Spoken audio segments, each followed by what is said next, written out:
things myself, I have to say, because everyone else was believing them. So I said, being a young person coming into this world, you know, who am I? I'm just a little jerk. Why should I stand against what eons and generations of people have accepted as factual account? But this distorts people's minds because they think this actually exists in the real world, and therefore they are either awed by it or going around expecting something like this to happen in their life, and it never does. Again, if one of you gets into prison and an angel of the Lord releases you, please let me know, will you? And I say if it didn't happen in the present, it didn't happen in the past. And I know that's hard for people get angry when you say that. If it didn't happen in the present, it didn't happen in the past. And so when it happens today, I will credit it happening yesterday. Okay? So let me know when it does. And then we'll put this material in the historical hopper, not in the literature hopper. Go stand in the temple, stand. There's the standing illusion again, 20. Preach to the people. My translation may differ a bit from yours. And so they all went to the temple at dawn and were teaching pseudo-Clementine recognitions. They got up at dawn and prayed. The homilies too. Peter got up every morning before dawn. The Essenes get up every morning before dawn. To my mind, that is, again, what is triggering this presentation, altered by the writers who are representing it in their own way. So, again, you can always find things like this, and once you're looking for it, you'll find a lot of these things. So the Sanhedrin got together, and all the Senate, as if the Sanhedrin is interested in such a thing. I mean, what, you know what it means to call 70 people together from all over the country, and the transportation and communications of that time? I mean, it's just, just staggering. So, you know, it was so easy to get the Sanhedrin, and then what, to consider because some people are up in the temple preaching something and making some claims about miracle working or healing a few people? No. Sanhedrin hasn't got time for that kind of thing, and wouldn't even be worried about it if it were happening. The only people who would be worrying about it would be Roman governors. Anyway, so, it's because they escaped from prison the Sanhedrin is supposedly meeting. Just frightening stuff to me. Again, you'd have to be reading Josephus to get a better picture perhaps of what. But this is more or less what happens with the Peter episode later on, when Peter escapes from prison because an angel helps him. And then a little more realistic, the Herodian governor or ruler then executes the jailers for having let him go. That sounds a little more realistic than this. But on the other hand, you can read between this if you think this is what happened and say, oh, well, the jailers were sympathetic to them and let them out. That's possible. And in any case, I didn't know that the Sanhedrin kept prisons.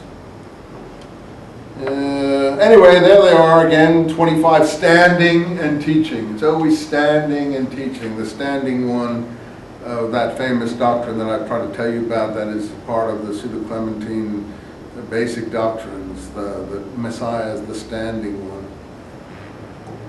And now the captain feared they may get stoned by the crowds. Who's going to get stoned by the crowds? The captain and his officers? Or the apostles are going to get stoned by the crowds?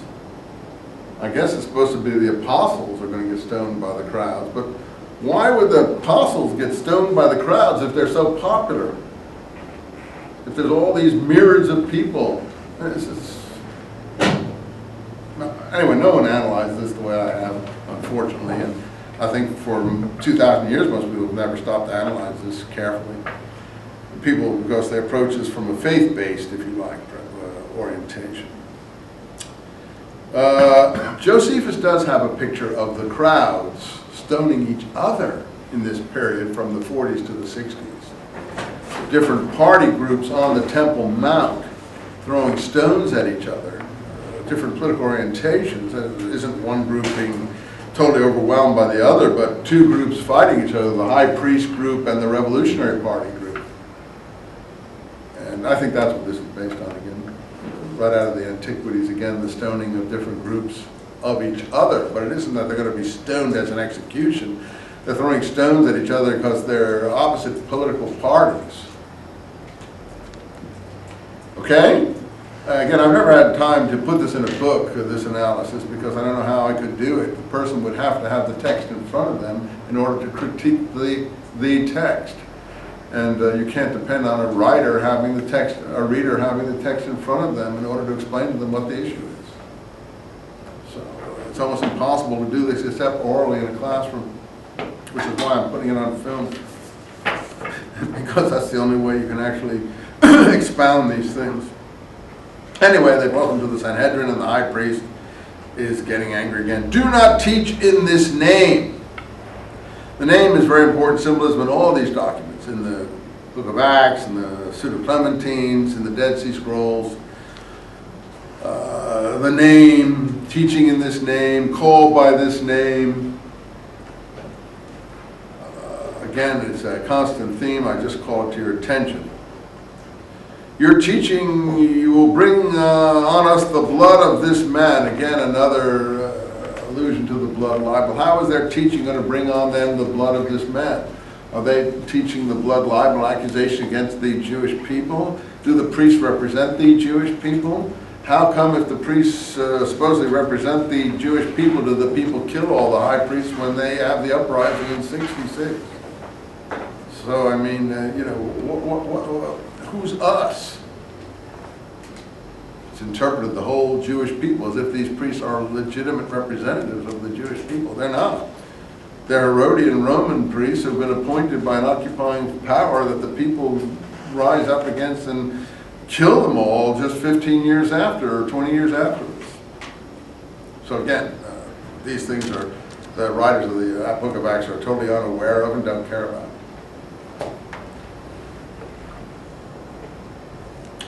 You fill Jerusalem with your teaching and intend to bring the blood of this man on us.